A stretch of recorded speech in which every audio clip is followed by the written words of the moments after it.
It's 11 o'clock. Good morning, everyone. Let's begin the lesson. We are going to look today at some letter combinations because until now, we've been looking at single letters and their behavior. We've had QU as well, which is not a single letter, that's a digraph. But mostly we've been dealing with single letters. And actually, what I want to do is expand that out a little bit. I want you to think of the fact that we've got 26 letters in the alphabet, right? The consonants and the vowels. And with those 26 letters, we express around about 44 sounds, depending on your accent. And we can spell all of these different words just with 26 letters. And that's a bit of a mathematical mystery, isn't it? Well, one of the things that we do is that we recombine letters. So we put them with one another to create new sounds and also to indicate different meaning. And that's what today's lesson is going to be about. The title of the lesson is The Wicked Sisters, because we're going to look at three particular letter combinations, and they're also known as the Wicked Sisters. But I'm going to introduce all of that with the really great reading tiles. So if you did manage to get onto really great reading, you might want to play along as well. You do need to see my screen. I'm going to share that with you now. And what we've got here, hopefully you can see my screen. So what we've got here is this beautifully laid out set of letter tiles from reallyGreatReading.com. Really beautiful. And I'm going to select all the vowels. I'm going to select the vowels. So that would be A, E, I. And I'm going to actually try and reduce the size. Yeah, that's what we want. A bit smaller. Excellent. All right. A, E, I. What's the next vowel? O. Ooh, where did A come from? Oh, it's up at the top there. Sorry, I'm still getting used to using these tiles myself. A, E, I, O, and U. And those are your classic vowel letters. They are your basic vowels. We know that the letter Y also is classed as a vowel when it's not at the beginning of a word. We know that because we did a whole thing on that. A, E, I, O, and U. All right. Now, as you know, most of the time in words, these letters represent the sounds A, E, O, and A. Those are the first and most common sounds of those letters. If you put an E anywhere near them, if you put the letter E anywhere near them, even if they're separated by one consonant, you tend to get the vowel's name, A, E, I, O, and U. Right? That's what E does. That's one of the jobs of E, affecting vowels that come before E. But today I want to take a different letter. I want to take the letter R. And I want to combine that with all of the vowels now, because this is one of our ways of making different sounds. So the letter A usually says A, but when I put an R next to it, it changes. The sound of those two letters together go R in my accent. If you're Canadian or American, Irish or Scottish, or you're from Cornwall, you say R like that. You pronounce the A and the R. But the A has stopped making an A sound. It's now affected by that R. And that's what's called an R-controlled vowel. That's for the people with my accent. In England and Australia, it actually represents the sound R. You don't hear that letter R, but again, the vowel changes. And that's what I mean by wacky R's.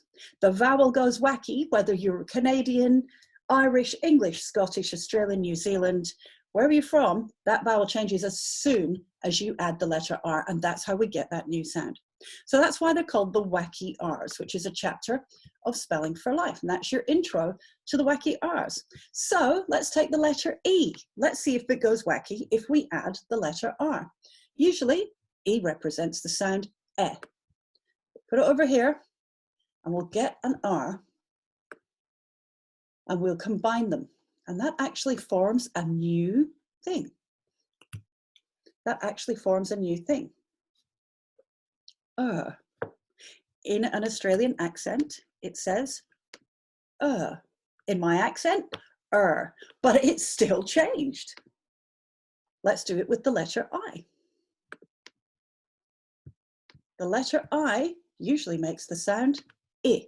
That's the sound normally associated with the letter I. I. Let's add R and see if it goes wacky. Does it? Has it changed? Is it still I? Or is it now again, or depending on where you're from? That's right, it's changed. It's gone like that. The letter O, do you think it changes as well? We shall see. Letter O normally says O. That's the sound we normally associate with that letter. If you add an R, what do we have now? Changed again, hasn't it? Or, depending on where you're from. But the point is, no matter how you say it, it's changed. And if you want to spell that or sound, that's one of the ways to do it. There's three main ways to do it. All right, and then the letter U usually says But if you add an R, it goes wacky. Or Again, doesn't matter how you say it, there's a change. Now, I've called this the Wicked Sisters because there's three that I want to pull out here. There's three that I want to pull out, and I'm going to do that right now. This is the first Wicked Sister, and this is the second Wicked Sister, and this is the third Wicked Sister. So it's the combination of E, I, and U with R. And the reason they're called Wicked Sisters is, yes, I can explain the structure, but how do I get you to remember them? And remembering them is often told through a story. So I'm going to tell you the story of the three Wicked Sisters. Are you ready? Here we go. Once upon a time, there were three wicked sisters, and they did terrible, terrible things. And they were so wicked that instead of saying their names, people would just go, when they thought about them. And so these three sounds here, ER, IR, UR, give us the pronunciation, right? That's why they're called the three wicked sisters. A long time ago, I had a really amazing artist draw a picture of the three wicked sisters to help remember the three sounds of, the three spellings, the three main spellings of the sound There are other ways to spell that sound and we will come to it. We will come to it. But right now we've got wacky R's and the three wicked sisters. So there we go. All right, now I hope you were able to follow along. If you did have the tiles, that is fantastic. But that is another way of converting letters to do more jobs. Adding an R to vowels gives us a whole new set of sounds. There's something else though that I want to talk about regarding the wacky R's. I'm going to put them back on the board again, and I'll share my screen with you. Because yes, now we've got the structure and we've got the sound, we've talked about that, but I also want to talk a little bit about meaning. I want to talk a little bit about meaning. So this one in particular, ER, yep, It is a very, very common letter combination in English. It's a common letter combination because it's also a suffix. A suffix is a letter or letters that you put at the end of a base to change that base's meaning. And ER is an incredibly common suffix. Actually, it's a suffix that has two meanings, not one, two. So I looked up all the words that ended with ER in English, and they came to 7,505. There are 7,505 words in English that end with ER. So I'm going to write 7505 underneath. That's how many words end with ER. That's a big group because ER means one who does. For instance, in the word play, if I get my base play,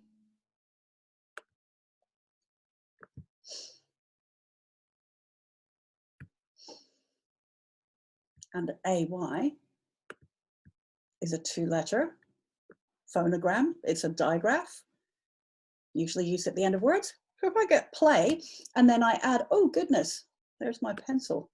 Let's put my pencil off. If I add play, if I add to play, then what I've got is player, one who does. Yep, means one who does. So it comes up a lot. So it's a good idea to know how to spell it, how it's built, and what it means.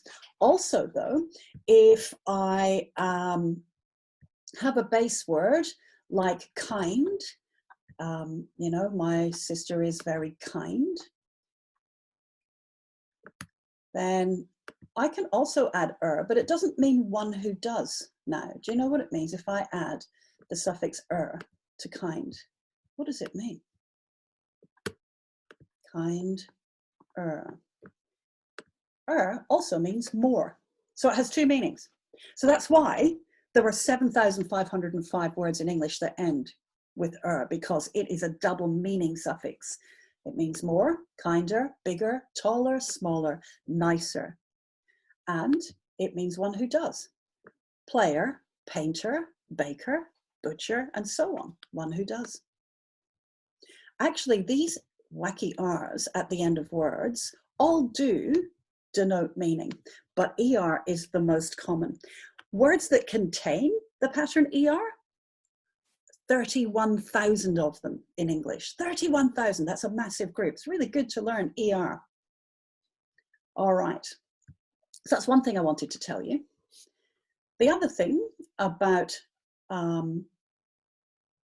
these three is they all sound the same, but this one is much more common. Words that end in ER are 7,505. Words that end with IR, 101. That's the difference, right? Words that end in UR, I've looked this up this morning, 203. But a lot of the time that UR is preceded by another vowel. Words that contain ER, 31,000. Words that contain IR, 3,000, and words that contain UR, 6,000. So if you're going for an if you're going for the spelling of this sound whether it's at the beginning, the middle, the end of the word, ER is a really good choice. It outnumbers the other two. It outnumbers the other two by several orders of magnitude. It's more likely to be ER than anything else if you're looking for that sound, or if you're looking at the end of a word in the Australian, New Zealand English accent, this at the end of a word like player.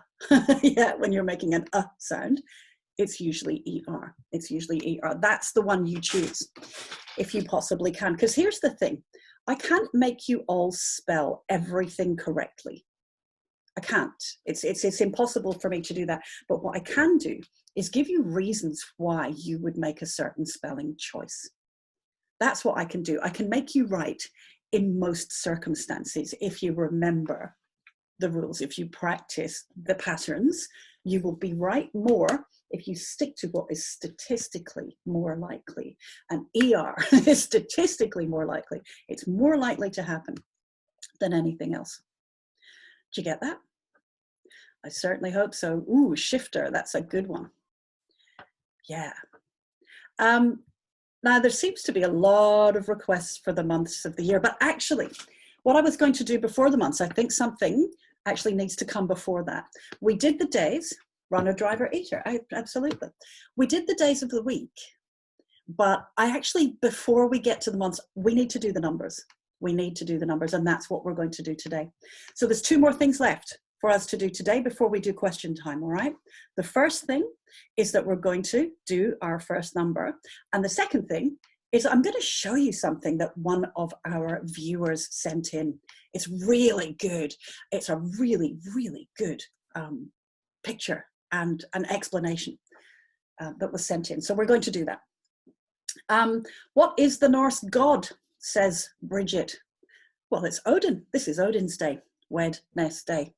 Woden became Wednesday. But let's go to numbers. Let's go to numbers. I'm actually going to go back to my letter tile screen. Does it look good on your screen, Bubs? Yes?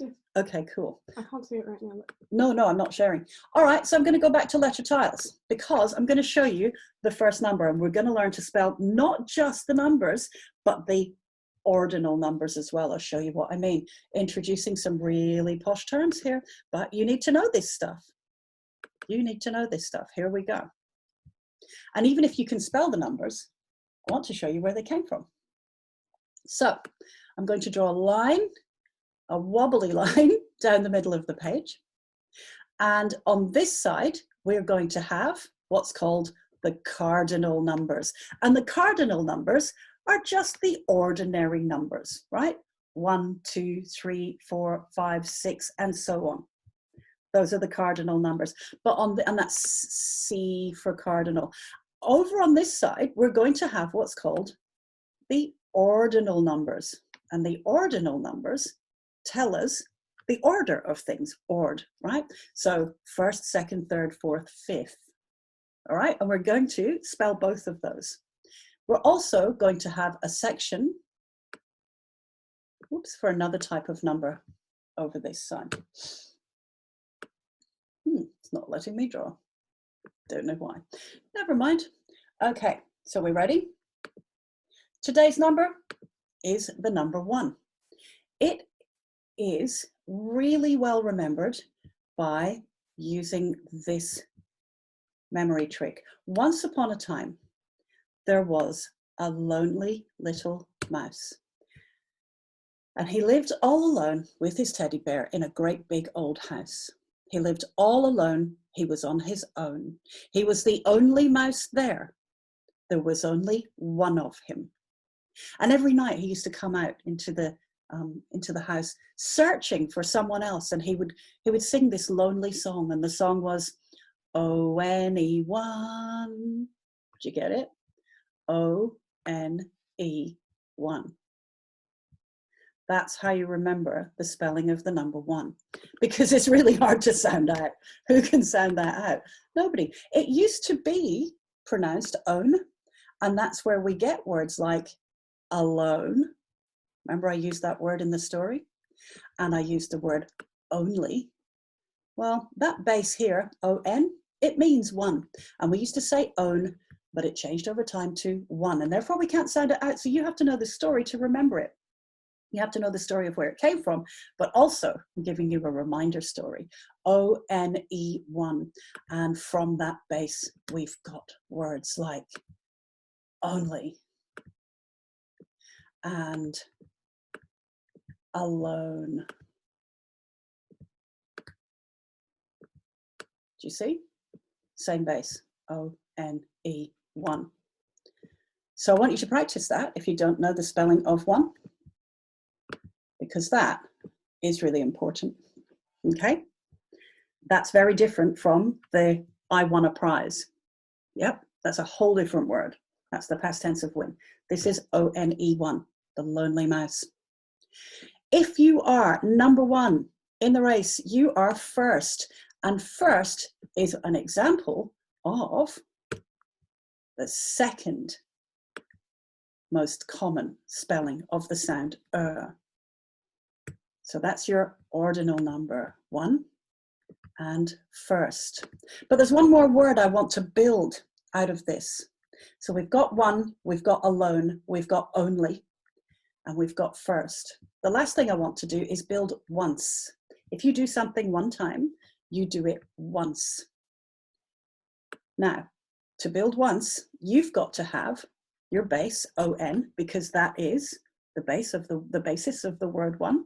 And then you've got to have S at the end. And the letter that represents the S at the end of once is C. Where does it go? Does it go here? Nope, that would say cone. Does it go here? No, we're not going to split up the base. That's insane.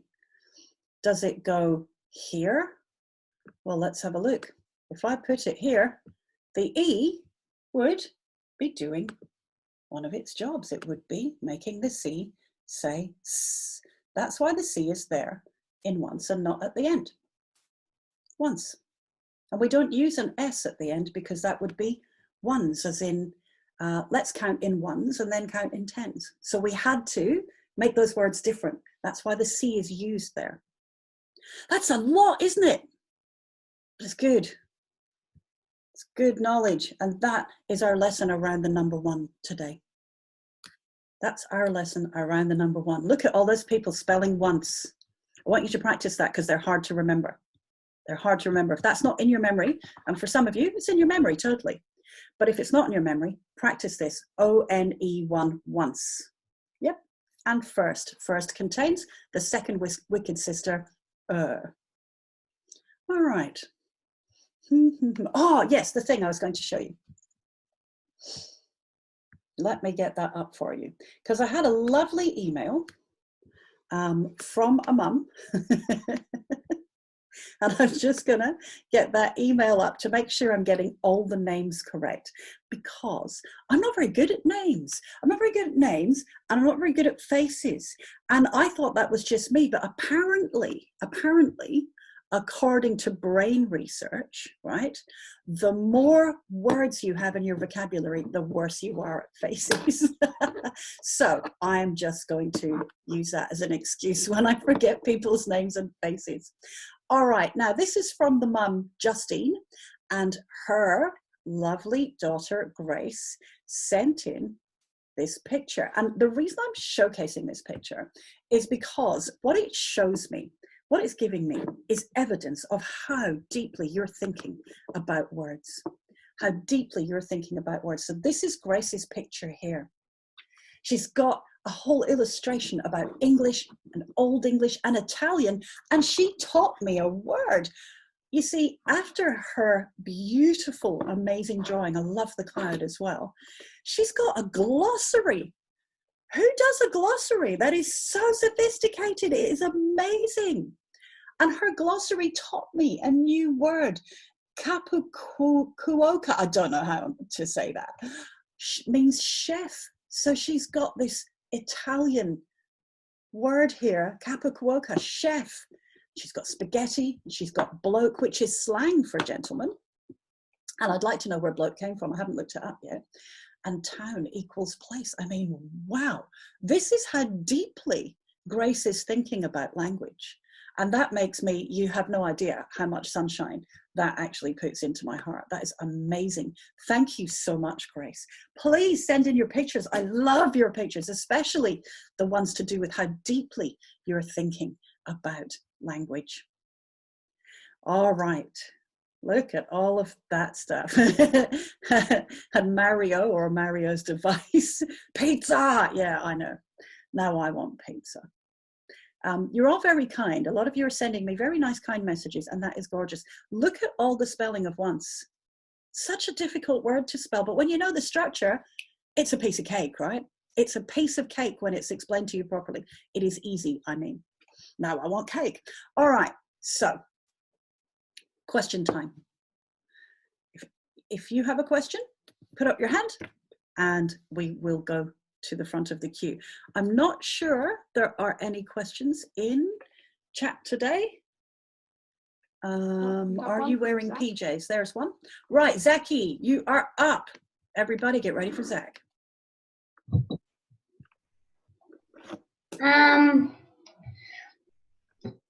Is the letters, are they named after anything?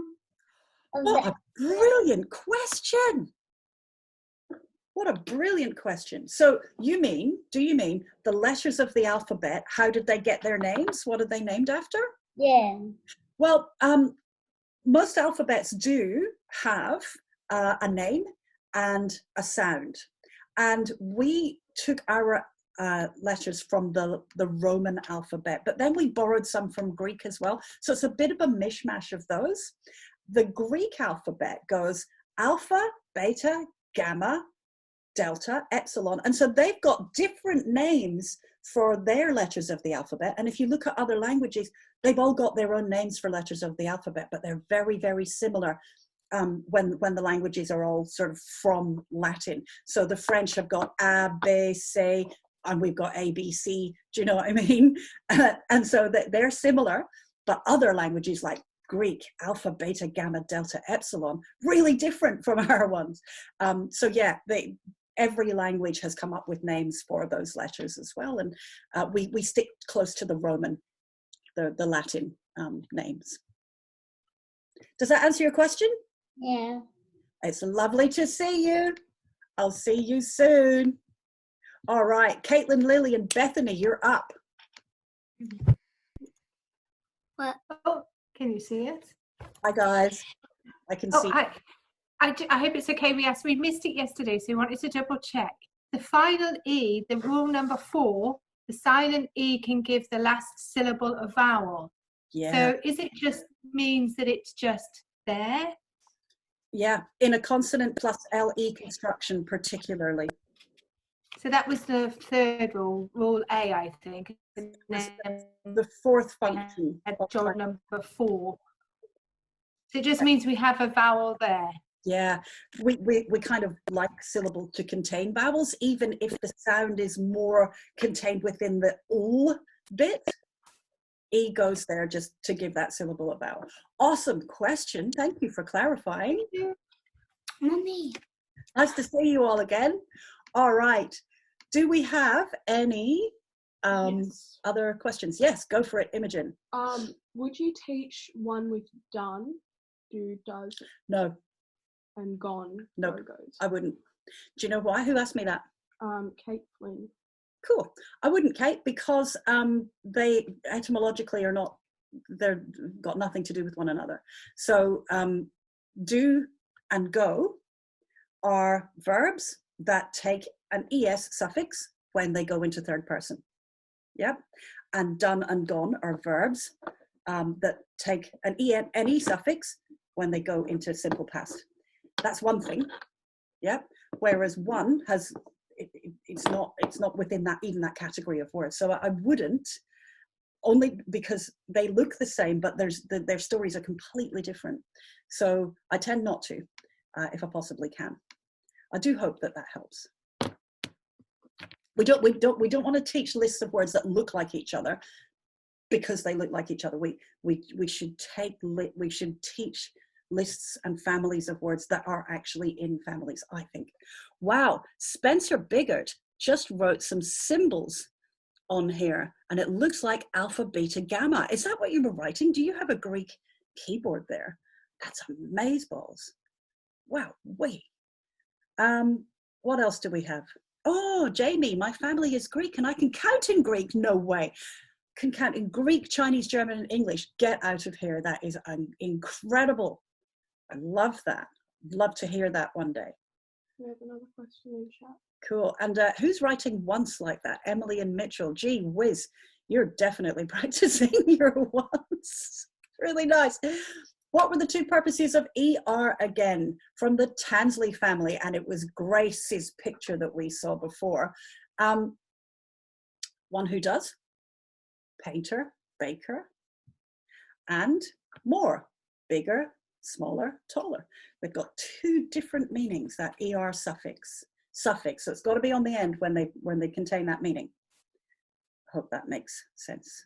One who does and more. Also related to EST, most. All right then. I think that's it. Is that it? Yep. That's all the questions? Okay. Now I keep asking my my daughter Sasha to bring in a couple of her pets, but she's really busy with school today. But hopefully tomorrow you'll get to see some of her pets. They're really, really special, but she needs to bring them in. So there you go. Do you have a pet cat, Mario, or whoever's on Mario's device? That's great. Cats are awesome. Cats are very, very good. All right, everyone. Thank you so much. It's been great to see you. You know what's going to happen? Do you know what's going to happen? Yeah, here comes the goodbye. Bye. Yes. Okay. Sorry about that. Bye. we were. Bye. Yes. Thank you. Thank you.